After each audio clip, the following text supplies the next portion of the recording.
बिस्मिल्लाहिर्रहमानिर्रहीम। अस्सलाम वालेकुम। नाइट न्यूज़ की खास खबरों के साथ मैं हूं ताहा। खबर शामिल करते हैं गुल हमाद फारूकी की तफसीलात के मुताबिक।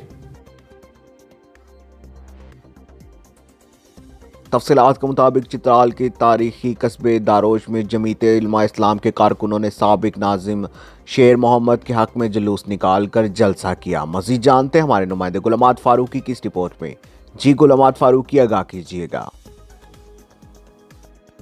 चित्राल के तारीखी कस्बे दरोश में जमीयत उलमा इस्लाम के कारकुनों का इज्तिमा हुआ। कारकुनों ने तहसील दरोश के चेयरमैन के निशस्त का उम्मीदवार हाजी शेर मोहम्मद के हक में जुलूस भी निकाला। इस जुलूस की क़ियादत तहसील अमीर मौलवी अमीर अहमद, कारी फजल हक और सलाहुद्दीन तूफान वगैरह कर रहे थे। बाद में ये जुलूस एक जलसे में बदल गई। JAI के कारकुनों के इज्तिमा से खिताब करते हुए तहसील दरोश के कायदीन ने कहा कि तहसील चेयरमैन का निशस्त के लिए टिकट का हक शेर मोहम्मद का बनता है। उन्होंने कहा कि तहसील दरोश के हजारों लोग उसके हामी है। हमारे नुमाइंदे से बातें करते हुए इन कायदीन ने वाज़ेह किया कि अगर शेर मोहम्मद को JAI की टिकट नहीं दिया गया तो हम उसे आज़ाद हैसियत से भी कामयाब करके दिखाएंगे।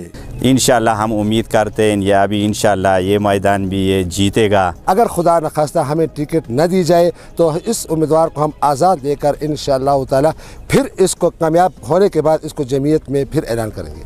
और यहाँ जितने भी जमात के हैं वो इंशाअल्लाह भरपूर अंदाज में इनका साथ देंगे, इनको वोट देंगे, इनके लिए तहरीक चलाएंगे। हाजी शेर मोहम्मद का कहना है कि हजारों लोग उसके हामी हैं और उम्मीद है कि ये नशस्त भी भारी अक्सरियत से वो जीत जाएंगे। मैं मुकम्मल पूरी उम्मीद हूँ कि ये सीट मेरी है। तमाम गरीब लोगों के लिए मैंने खिदमत की है। मैं जेल गया हूँ, इन गरीबों के लिए मैंने जेल खाई है। ज़ाती केस के लिए मैंने कोई जेल नहीं खाई। ये जलसा मौलवी अमीन अहमद की दुआया कलमात के साथ इख्तिताम पजीर हुआ, जिसमें कसीर तादाद में लोगों ने शिरकत की। अहमद गुल हमाद फारूकी, 94 न्यूज़ चित्राल। बिस्मिल्लाहिर्रहमानिर्रहीम। अस्सलाम वालेकुम। नाइट न्यूज़ की खास खबरों के साथ मैं हूं ताहा। कुछ आम खबरों से आप लोगों को आगाह करते हैं। अब तक के लिए सिर्फ इतना ही। मजीद खबरों और अपडेट के लिए नाइट न्यूज़ के साथ रहेगा। आप हमारी खबरें यूट्यूब और फेसबुक पर भी देख सकते हैं। खबरों की तफसीलात के लिए हमारी वेबसाइट विजिट कीजिए। अपना ख्याल रखिएगा। अल्लाह हाफिज़।